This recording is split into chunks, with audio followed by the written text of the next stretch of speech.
There is a peculiar moment in many people's day.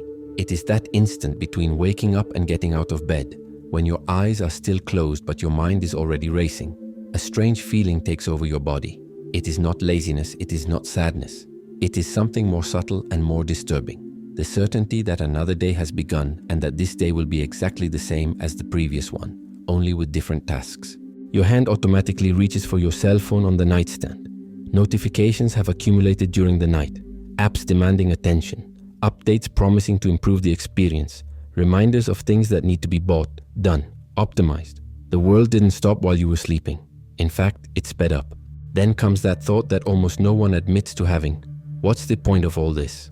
The question arises quickly and disappears even faster, suffocated by the morning rush. But it leaves a mark, a restlessness that accompanies breakfast, the commute to work, meetings, goals, shopping, deadlines.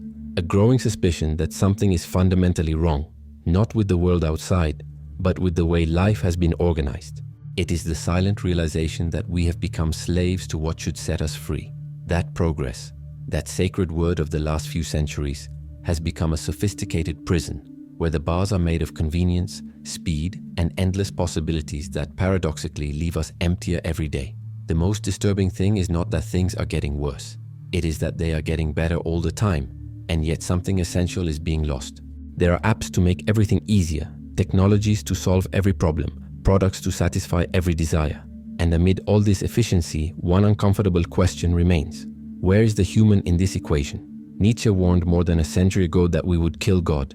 But he did not foresee that we would put progress in his place, that we would create a new religion where salvation would come through the next update, the next product, the next innovation. A faith that promises redemption through the constant acceleration of life. But perhaps the time has come to question this faith, to understand how we have become prisoners of our own evolution, and to discover that there is a different way of relating to the modern world, one that does not require us to give up our humanity to keep pace with machines. There is a cruel irony in history that is rarely told. The Enlightenment promised to free humanity from the chains of religious superstition, and it kept its word. But in place of chains, it put golden handcuffs. In place of Sunday sermons, it created the daily cult of consumption. In place of eternal salvation, it offered the promise of happiness through the next product. What happened was a change of masters so subtle that it took centuries to be noticed. The medieval church controlled people's lives through fear of hell and the promise of paradise after death. The modern market discovered something even more efficient. Control through the promise of paradise in life, always postponed until the next purchase. Sapere aude, said Kant. Dare to know. But the knowledge that was sought was not self-knowledge. It was technical knowledge. The knowledge that produces, accelerates, and optimizes. Enlightenment reason did not liberate human beings so that they could become more human. It liberated them so that they could become more productive. Nietzsche saw this trap when he wrote about the death of God. For him, it was not enough to kill the Christian God. It was necessary to have the courage to live in the void that would remain, without chasing after new idols to worship. But that is exactly what modernity has done. It has replaced the altar of the church with the altar of progress. The difference is that the new God is more demanding than the old one. The church demanded obedience once a week and a few daily prayers. The market demands constant attention. It does not rest on Sundays, does not take vacations, does not forgive transgressions. If your cell phone goes 10 minutes without being checked, it screams through notifications. If productivity declines, it punishes through professional obsolescence. If consumption stops, it threatens through social isolation. The cruelest thing is that this new master disguises himself as freedom. Choose whatever you want, he whispers. Be whatever you want. But he offers only variations on the same theme. Work harder to buy more to be happier. Freedom of choice has become the freedom to choose between 50 flavors of the same soda, between 1,000 ways to waste time on social media, between endless ways to keep busy so as not to notice the emptiness. And then comes the question that Nietzsche considered fundamental. What do we do when we realize that we have exchanged one illusion for another? When we discover that Kant's coming of age, the departure from self-imposed guardianship, has only placed us under a new guardianship, more sophisticated and more invasive? The answer is not to return to the church, nor to embrace a new political system that will save us. It lies in something more radical and more frightening, in learning to create our own values in a world that insists on selling them to us ready-made. In discovering what it means to be truly free in a society that has confused freedom with the ability to consume. But before we get there, we need to understand how we got here, how a promise of liberation turned into a golden prison, How progress, that word that still sounds sacred to our ears, became the obstacle to the only progress that really matters: internal progress, the growth of consciousness, the evolution of the human capacity to create meaning. Because as long as we keep chasing the carrot dangled in front of us, we will never realize that we are the ones holding the stick. There is one word that defines the modern experience better than any other: insufficiency. No matter what we achieve, what we buy, what we attain, there is always something missing. There is always a better version waiting around the corner, an upgrade promising to solve what we didn't even know was a problem. It's a strange feeling, living in a race where the finish line moves as you run. Each goal achieved immediately reveals a new goal. Each desire satisfied awakens two new desires. It's as if the very nature of satisfaction has been altered, transformed into a promise that is broken the moment it is fulfilled. Nietzsche would call this resentment, not against other people, but against the human condition itself. The resentment of never being enough in a society that profits precisely from this constant insufficiency. Because if anyone felt complete, truly satisfied with what they have, the entire modern economy would collapse in a matter of days. The strategy is brilliant in its cruelty. First, they convinced us that happiness is a right, not a temporary state. Then they defined happiness as the absence of any discomfort, inconvenience, or limitation. Finally, they created endless products to pursue this impossible happiness. The result is an entire society addicted to the promise that the next purchase, the next app, the next experience will finally bring the peace we seek. But little by little, an uncomfortable question arises. What if dissatisfaction is not a bug in the system, but its main feature? What if the emptiness we feel is not a problem to be solved through consumption, but the natural consequence of trying to fill with objects what can only be filled with meaning? The most disturbing thing is realizing how we have internalized this logic. It is not just companies that sell us inadequacy, we sell it to ourselves. How many times when you wake up is the first thing that comes to mind not gratitude for what you have, but anxiety about what you still have to do, buy, or improve? Life has become an endless list of optimizations. Optimizing sleep, diet, productivity, relationships, career, appearance, happiness. Even spirituality has become an object of optimization. Meditation to be more efficient, mindfulness to be more productive, self-knowledge to be more competitive. This obsession with constant improvement has created something that could be called eternal upgrade syndrome. It is the belief that there is always a better version of ourselves waiting to be unlocked through the next purchase, the next course, the next diet, the next revolutionary method. We live in constant dissatisfaction with who we are, always chasing who we could be. And here lies the central paradox of modernity. The more tools we have to improve ourselves, the worse we feel. The more options we have to be happy, the more anxious we become. The more control we have over our lives, the more out of control we feel. It is as if the very abundance of possibilities has become the problem. Nietzsche predicted this trap when he wrote about the last man, the human being who wants nothing more than comfort and security, who has turned life into an endless search for small pleasures and the absence of pain. For him, this was the greatest danger of modernity. Not barbarism, but the complete domestication of the human spirit. And perhaps that is exactly what has happened. We have been domesticated by a system that has discovered how to turn our capacity for desire into an inexhaustible source of energy. Every frustration becomes fuel for the next purchase. Every moment of emptiness becomes an opportunity for a new product. Every existential question becomes a market niche. If you are reading this and feeling a growing unease, it is not paranoia, it is lucidity. It is the realization that something fundamental has been hijacked. Our ability to be at peace with who we are, where we are, in the present moment. This ability has been replaced by productive anxiety, useful discontent, profitable dissatisfaction. The cruelest part is that this system doesn't work through coercion alone.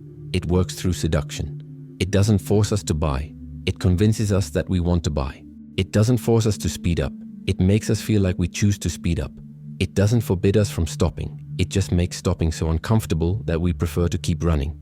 The addiction to always more has infiltrated our psyche so deeply that we don't even notice when we stop living and start optimizing life, when we replace experience with analysis of experience, when we exchange being for the constant becoming. But there is something even deeper in this dynamic, something that goes beyond external manipulation. There is the question no one wants to ask. What would happen if we stopped running? What would be left if we took away all the distractions, all the goals, all the self-improvement projects? Perhaps it is precisely this fear, the fear of emptiness, of silence, of our own company, that keeps the whole machine running. There is something hauntingly prophetic about the cyberpunk films and books of the 1980s and 1990s. They imagined a future where corporations would rule the world, where reality would be replaced by simulations, where people would live disconnected from one another despite being hyper-connected through machines. At the time, it seemed like science fiction. Today, it seems like a documentary. The difference is that dystopia arrived in a bathrobe and slippers. It didn't come with explosions, riots, or dramatic collapses. It came smiling, offering convenience, promising to connect people, making life easier. It arrived so slowly and seductively that by the time we realized it, we were already living in it. Blade Runner showed a world where people fell in love with androids because human relationships had become impossible. Today we have people who feel more emotionally connected to influencers they have never met than to co-workers they see every day. The Matrix imagined humans living in a simulated reality without knowing it was a simulation. Today we have people who spend more time in digital versions of themselves than being themselves. The most disturbing thing is not that these scenarios have become real. It's that we've become so accustomed to them that we can no longer imagine what it was like before. How many people still remember the feeling of being truly alone with their thoughts? Of walking down the street without headphones, without a podcast, without music, just observing the world? William Gibson, the father of cyberpunk, coined the term cyberspace to describe a parallel world where people could live alternative lives. He imagined it as something futuristic, almost alien. He didn't imagine it would be as simple as creating an Instagram profile. He didn't foresee that the escape to cyberspace would not be a conscious choice, but a gradual, almost imperceptible slide. Neuromancer, Gibson's seminal book, talked about console cowboys, hackers who connected directly to cyberspace through neural implants. The reality turned out to be even more sinister. We don't need implants. We voluntarily carry our connection devices with us wherever we go. We constantly check to see if we're connected. We feel physical anxiety when the connection fails. Nietzsche spoke of eternal return, the idea that everything repeats itself infinitely. But what we are experiencing is something different. It is the eternal present, a state where every moment is immediately documented, shared, consumed, and discarded, where the experience of living has been replaced by the experience of recording that one has lived. The cyberpunk prophecy has come true, but not in the way we expected. They didn't have to force us into the Matrix. We asked to be let in. They didn't have to enslave us through violence. They discovered they could enslave us through pleasure. Every like is a small dose of dopamine. Every notification is a reminder that we exist. Every endless scroll is an escape from the anxiety of having nothing to do. Philip K. Dick, another visionary of the genre, obsessively questioned the nature of reality in his books. What is real, he constantly asked. Today, that question has taken on an urgency he could never have imagined. We live in an age where deepfakes are indistinguishable from reality, where influencers sell completely fabricated lifestyles, where algorithms create personalized reality bubbles for each user. And then a question arises that cyberpunk writers did not foresee. What happens when we realize that we are living in a dystopia, but it is so comfortable that we don't want to leave? What do we do when we discover that we are prisoners, but the prison has free Wi-Fi and 24-hour delivery? The problem isn't technology itself, it's what we've done with it, or rather, what it's done to us. Every tool that was supposed to liberate us has ended up creating a new form of dependency. The smartphone that was supposed to connect us to the world has disconnected us from ourselves. Social media that was supposed to bring people together has created unprecedented collective loneliness. Artificial intelligence that should amplify our creative capacity is teaching us to outsource even our thoughts. Nietzsche would say that we have become human, all too human. So focused on satisfying our most basic instincts, pleasure, comfort, security, that we have completely forgotten our nobler instincts, creation, transcendence, self-improvement. The reality is that we live in an age of material abundance and existential scarcity. We have access to more information than any previous generation, but we are less wise. We can communicate with people all over the world, but we are more isolated. We have more entertainment options than any emperor in history, but we are more bored. Cyberpunk imagined a future where the line between human and machine would become blurred. But what happened was even more subtle. We didn't become machines. We taught machines to control us by imitating our own psychology. They learned our patterns, our fears, our desires, and now they use that knowledge to keep us trapped in an endless loop of stimulus and response. The question is no longer whether we can escape this matrix. It's whether we still want to escape.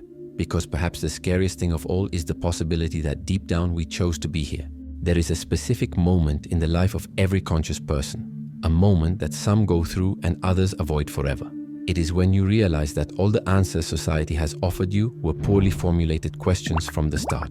That the progress we have been running after our whole lives was not a destination, but an escape. an escape from something so simple and so frightening that we prefer to lose ourselves in infinite complexities rather than face it. That something is the question that Nietzsche considered the only one that really matters. Who am I when no one is selling me anything? Who am I when I don't have to prove anything, optimize anything, achieve anything? Who am I in absolute silence, without notifications, without goals, without the promise that tomorrow will be better than today? The answer is not in a book, in therapy, in a course, or in a spiritual retreat. It lies in what Nietzsche called the will to power. Not power over others, but the power to create your own values in a society that insists on selling them to you ready-made. It is the courage to say no to the system, even knowing that we are the system. This does not mean rejecting all technology or returning to a cabin in the woods. It means developing a conscious relationship with the modern world, using its tools without being used by them. It is the difference between navigating social media and being navigated by it, between choosing what to consume and being consumed by what we choose. Nietzsche's Superman is not someone who won the game. He is someone who stopped playing games that didn't make sense to play. He is someone who discovered that true freedom is not in having more options, but in not needing them. It is not in achieving more, but in wanting less. It is not in speeding up, but in having the courage to slow down. But this courage comes at a price. It means accepting that there will never be a final update that will solve all problems, that there will never be a product that will fill the existential void. That lasting satisfaction does not come from external achievements, but from an internal reconciliation with one's own finitude, imperfection, and mortality. This is where the great irony of modernity lies. In our obsessive quest to transcend human limitations through technology, we have lost precisely what makes us human: the ability to find meaning within those limitations, the ability to create beauty from imperfection, the ability to find meaning in the absence of constant progress. True progress, the only progress that really matters, is not external, it is internal. It is not about doing more, it is about being more. It is not about speeding up, it is about deepening. It is not about conquering the world, it is about reconciling with oneself. And perhaps that is exactly what the system fears most. People who have discovered how to be happy without consuming. People who have found meaning without having to buy it. People who feel complete without needing constant upgrades. Because if that spread, if it became epidemic, the entire always more economy would collapse. But there is something even more radical about this discovery. It is realizing that the emptiness we try to fill our whole lives is not a defect to be corrected. It is a sacred space to be inhabited. It is where our humanity lives. It is where our ability to create, to love, to give meaning is born. Nietzsche said that you must have chaos within you to give birth to a dancing star. Chaos is not the problem. The problem is trying to eliminate it through compulsive consumption of external solutions.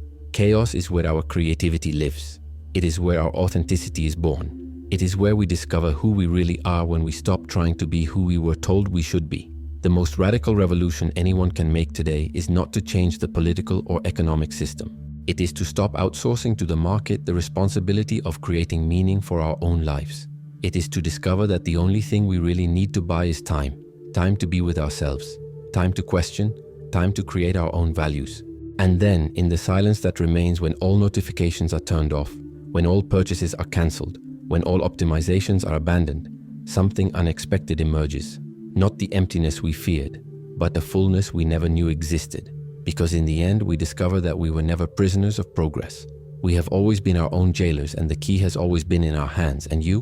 When was the last time you managed to be in total silence with yourself, without needing to fill the void with something? Write it in the comments.